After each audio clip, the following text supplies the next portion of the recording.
Hola, mi nombre es Gabriela Valdés, soy profesora de geografía y esta es la clase 1 justamente de la materia. En esta serie de videos vamos a desarrollar temas que suelen venir en los exámenes de admisión, ya sea para nivel medio superior o medio superior. Entonces, el objetivo es que toda esta información que veamos en esta serie de videos te sean útiles al momento de presentar ese ansiado examen. En esta primera clase lo que vamos a ver es el marco conceptual o teórico en el que se mueve la geografía. Vamos a ver conceptos muy sencillos. Vamos a partir viendo justamente qué es la geografía. Ojo, en los exámenes puede venir dos preguntas que son diferentes pero nos suelen confundir. Primero, por un lado, te pueden preguntar qué significa la palabra geografía y por otro lado, ¿qué es la geografía?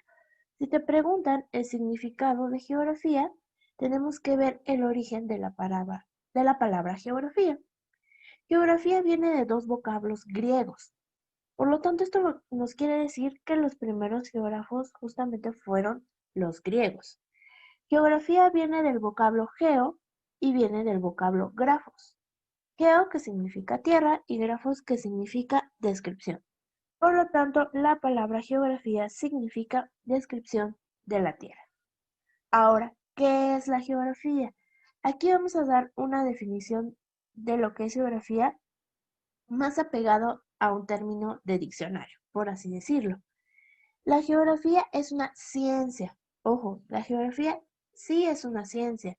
No es una disciplina, no es un hobby, es una ciencia. Tiene el estatus de ciencia. ¿Por qué la geografía es una ciencia? Porque genera conocimiento verdadero. Tiene un método, aplica un método, el método científico, para generar conocimiento verdadero. Por lo tanto, la geografía es una ciencia. ¿Qué va a estudiar esta ciencia llamada geografía? La geografía es una ciencia que estudia a la Tierra, ¿no? Como nos lo dice su significado. Lo realmente importante del concepto viene a continuación. Estudia la Tierra con todas y cada una de sus complejidades, es decir, todo lo que hay en la Tierra, tanto lo biológico, lo físico o natural y lo humano o social. Entonces, es la ciencia que estudia la Tierra con sus complejidades biológicas, físicas y humanas. Por lo tanto, decimos que la geografía es una ciencia mixta. La geografía se va a valer tanto de ciencias duras y exactas como de las ciencias sociales. Es una ciencia que integra a esta división que solemos hacer de las ciencias, ¿no?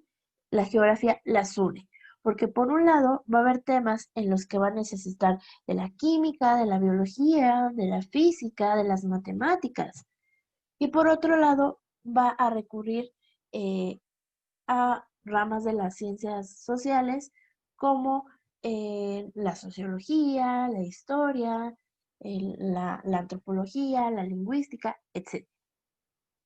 Algo muy importante de la geografía es que aplica el principio de interrelación. La geografía siempre va a buscar la interrelación o relación entre lo natural y lo social. Por eso tenemos estas dos grandes ramas en las que se va a dividir el conocimiento geográfico. Por un lado, vamos a tener a la llamada geografía física, que va a estudiar justamente los factores físicos o naturales. Y la otra gran rama de la geografía es la geografía humana, que va a estudiar justamente los factores humanos o sociales. Entonces, la geografía física estudia los factores naturales, los que no dependen del ser humano, no los crea. Y la geografía humana va a estudiar los aspectos que tienen que ver con el ser humano, ¿no? Y su influencia en la Tierra. Pero por otro lado, tenemos un tercer tipo de geografía, llamada la geografía moderna o general, la cual estudia tanto los aspectos físicos como los aspectos sociales, haciendo entre estos dos factores interrelaciones. Entonces, esto no se te olvide que la geografía siempre lo que busca hacer es interrelación entre lo natural y lo social, porque la geografía nos dice que tanto la naturaleza influye en el ser humano como el ser humano influye en la naturaleza. Entonces, vamos a ver al conocimiento geográfico como si fuera un árbol. La geografía obviamente va a estar en el centro, va a ser ese gran tronco, ¿no? Y a partir de ese tronco central se desprenden ramas. Las dos más importantes es la física, la geografía física por un lado, y la geografía humana por el otro. Tenemos dos ramas importantes. Ahora, de cada rama, si vemos la estructura del árbol, le salen subramas. Entonces, por un lado, la geografía física se va a acercar a otras ciencias, llamadas ciencias auxiliares, o de la misma geografía física van a salir ciencias nuevas que nos van a ayudar a comprender el aspecto natural de la Tierra. Entre las más importantes y que suelen venir en los exámenes son las siguientes. Obviamente hay muchas más, pero las que te voy a señalar a continuación son las más esenciales, las más importantes que te pueden servir en un examen. Algunas ciencias auxiliares o subramas de la geografía física son la geología, que estudia las capas internas de la Tierra; la orografía, que estudia, describe y representa el relieve terrestre; la geomorfología, que estudia el cambio dinámico de las formas del relieve terrestre; la edafología, que estudia la naturaleza del suelo y su relación con la vegetación que en él crece; la climatología, que estudia el clima, sus causas, factores y variantes, así como su distribución en el planeta Tierra; y la hidrografía, que estudia el agua y su distribución por todo el planeta Tierra. Entonces aquí son algunas ciencias auxiliares o subramas de la geografía física. Por su parte, del lado de la geografía humana, obviamente también hay muchas ciencias auxiliares y varias subramas de la geografía humana, pero las que te voy a señalar aquí son las más importantes para un examen de admisión. Dentro de la geografía humana vamos a recurrir a la demografía, por ejemplo, que es el estudio estadístico de la población en un territorio y en un momento determinado. Cuenta a las personas y todo lo que tiene que ver con ellas. La geoeconomía, que estudia las actividades económicas, su distribución, así como los modelos económicos vigentes. También va a estudiar las relaciones económicas, la creación de bloques económicos, sobre todo ligado mucho a lo territorial. Y la geopolítica, que va a estudiar las divisiones que el ser humano hace del espacio, es decir, los territorios, las fronteras. Esas son algunas subramas o ciencias auxiliares, como el caso de la demografía, de la geografía humana. ¿Cuál es el objeto de estudio de la geografía? Sí, ya sabemos que el planeta Tierra, pero los geógrafos han desarrollado un concepto llamado espacio geográfico.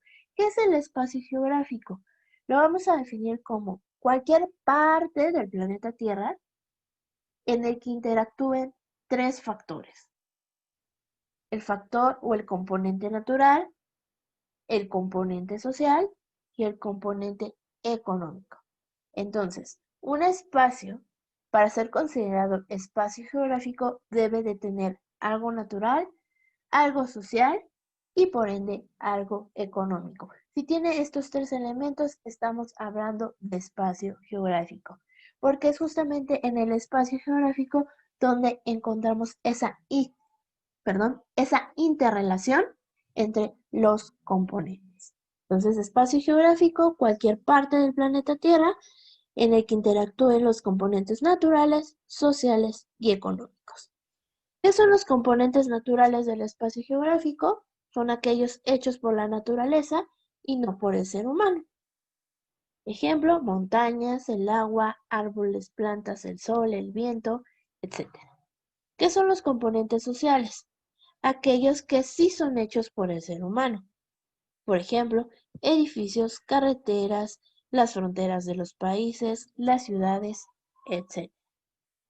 Y si existe el componente social, evidentemente va a existir el componente económico, porque todos los seres humanos necesitamos satisfacer necesidades y para eso recurrimos a la economía. Los componentes económicos son aquellos a los que se dedica el ser humano para satisfacer sus necesidades. Por ejemplo, la minería, la agricultura, el comercio, la industria, etc. Ese es el espacio geográfico. Y el espacio geográfico, el geógrafo lo puede representar de varias maneras para poderlo estudiar.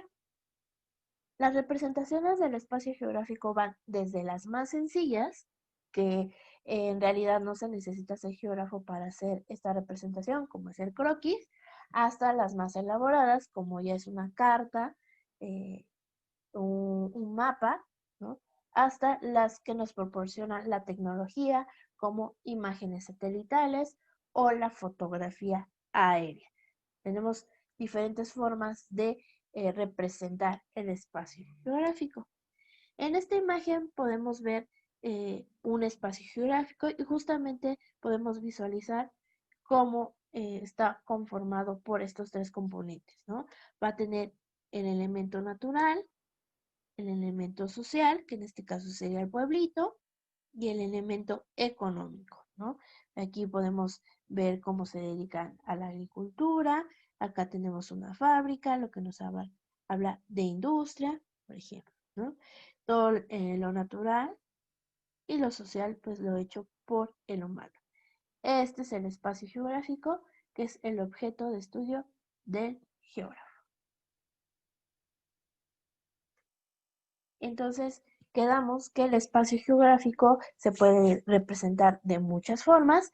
Sin embargo, la forma de representar el espacio geográfico más utilizado por los geógrafos es el mapa.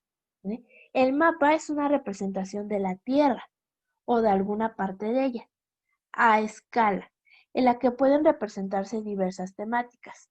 Estas pueden ser naturales o sociales. Un mapa es una representación geométrica que recurre a las matemáticas para lograr cierta exactitud. A eso es lo que llamamos proyección. ¿Vale? Entonces, el mapa es toda una ciencia hacer un mapa. Incluso hay toda una ciencia llamada cartografía, que es la ciencia que estudia y realiza los mapas o cartas geográficas, ¿no? Porque el hecho de pasar la curvatura de la Tierra a algo plano, a algo de dos dimensiones, es un trabajo un proceso muy elaborado que se necesita mucho conocimiento. Entonces, el mapa es la forma de representar el espacio más utilizado por los geógrafos. Para ser considerado un mapa debe tener siempre estos elementos. Un mapa, para considerarse un mapa completo, debe de contar con un título, porque obviamente es el que nos dice de qué va a tratar el mapa, de una escala, nos debe de indicar la ubicación, ya sea de la forma más sencilla, que es por la rosa de los vientos, la que nos indica el norte, sur, este u oeste, o si es un mapa ya más elaborado, vienen las coordenadas geográficas, latitud y longitud. Debe de venir la simbología, el mapa nos debe de indicar qué significan los colores o símbolos que encontramos adentro del mapa. Obviamente tiene una proyección, que es el proceso matemático y ordenado mediante el cual pasamos la curvatura de la Tierra a algo plano, a un plano. Y la fuente, ¿no? Nos debe decir de dónde se están sacando los datos representados en el mapa. Lo podemos visualizar, ¿no? Hay un título. Ah,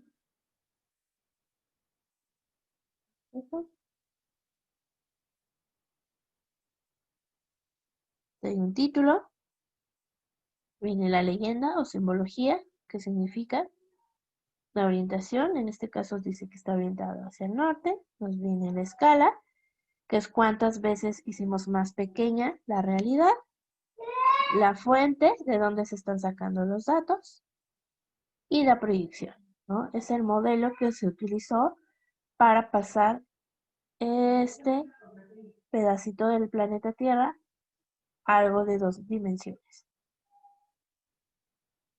Existen 3 tipos de proyecciones, ¿sí? Bueno, existen muchas más, pero las más conocidas y las más utilizadas y también pues las más antiguas son las que vemos en pantalla. Tenemos la proyección cónica, llamada así porque justamente usa un cono. Proyección cilíndrica, porque justamente va a usar un cilindro. Y la proyección polar, porque nos sirve para representar los polos. Cada una de estas proyecciones tiene sus ventajas y desventajas. Proyección cilíndrica, ¿no? Como ya lo mencioné, se llama así porque lo que se forma es un cilindro, ¿no? Se construye a partir de un cilindro. Aquí los paralelos y meridianos son rectos. Sirve para representar toda la Tierra. Los llamados planisferios, que son los que más solemos utilizar en el ámbito escolar, vienen de esta proyección, de la proyección cilíndrica, porque se puede representar toda la Tierra. La zona del ecuador, o sea, la parte media del mapa, no va a sufrir deformación. Sin embargo, entre más nos alejamos del ecuador, va a haber una mayor deformación.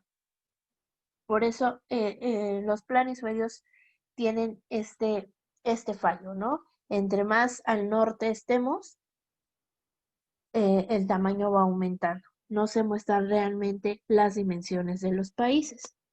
La cónica, porque utiliza un cono, ¿no? Aquí los meridianos son rectos, que serían estos, y los paralelos son curvos. Si tienes una duda de qué son meridianos y paralelos, te invito a que no te pierdas el siguiente video donde hablaremos más de meridianos y paralelos. Pero observa la imagen. Aquí meridianos son rectos y paralelos son curvos. Sirve para representar latitudes medias, ¿eh? Y aquí hay menos distorsión.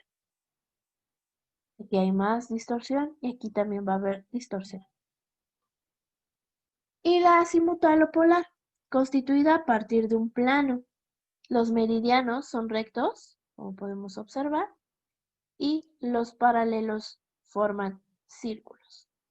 Me sirve para representar las zonas polares. Y otro elemento, por último, que me gustaría rescatar de los mapas y que es muy importante y que al menos en el examen de admisión de la UNAM ha venido en los años recientes, es sobre la escala de un mapa. Quedamos que la escala es el número de veces que reducimos la realidad en un mapa. Un mapa siempre te debe indicar cuántas veces, ¿no?, hemos hecho más chica la realidad. Puede venir representada de 2 maneras, o la escala numérica o escala gráfica, ¿no? La escala numérica pues viene en forma de fracción, ¿no? Una unidad equivale a tantas unidades en la realidad, ¿no? Por cada unidad que tengo en mi mapa, equivale a tantas unidades en la realidad. En este ejemplo, dice que cada unidad de mi mapa equivale a 10,000 unidades en la realidad. Y en la escala gráfica, justamente viene con una regla, ¿no? Con una línea recta dividida en segmentos. En el caso de la escala gráfica, nos sirve mucho si queremos modificar la escala de un mapa. Si tenemos la escala gráfica presente, en ese aspecto nos ayuda mucho. Pero la que más regularmente viene en los mapas es la escala numérica. Y han venido problemas en el examen como el siguiente, ¿no? Si te preguntan en el examen, ¿no?, ¿en qué tipo de escala se representa mejor el espacio geográfico? Y te van a venir los siguientes incisos. Inciso A, 1 a 10 millones. Inciso B, 1 a 50,000. Inciso C, 1 a 1.000.000. O inciso D, 1 a 1.000. ¿En cuál de estas escalas crees que se representaría mejor el espacio geográfico? Vamos a analizarlas. Primero, tenemos que determinar cuál es una escala grande y cuál es una escala chica. Aquí, ojo, no te vayas con la finta del número. Tienes que verlo como una fracción. 1 entre 10 millones, 1 entre 50.000, 1 entre 1.000.000 y 1 entre 1.000. Si hiciéramos esa división, si dividimos 1 entre 10 millones, el número resultante va a ser muy pequeño. Imagínate dividir un pan en 10 millones. Ahora, si dividimos el 1 entre 1.000, va a salir un número más grande. Por eso, entre más ceros tengamos, la escala es pequeña. Y entre menos ceros tengamos, la escala es grande. Escala pequeña, inciso A. Escala grande, inciso D. ¿Ver? Sé que a lo mejor muchos pensaban al revés, que esta era escala grande y esta escala pequeña. No, lo tienes que ver como una división. Si divides un pan entre 10 millones, van a salir cachitos muy, muy chiquitos. En cambio, si divides un pan entre 1.000, los cachos van a ser más grandes. Entonces, escala pequeña, escala grande. Ahora, ¿para qué nos sirven? Por ejemplo, la primera escala nos puede servir para representar el continente americano. La escala siguiente para representar la Ciudad de México. La escala de 1 a 1.000.000 nos podría servir para representar la República Mexicana. El inciso D nos ayudaría a representar nuestra colonia. Si yo te pregunto, ¿en qué mapa ubicarías con mayor precisión tu casa? ¿Dónde crees que sería? ¿En qué mapa se representaría mejor tu casa? ¿En uno de América? ¿En uno de la Ciudad de México? ¿En uno de la República Mexicana? ¿O en uno de tu colonia? Obviamente ubicaríamos con mayor precisión el de nuestra colonia.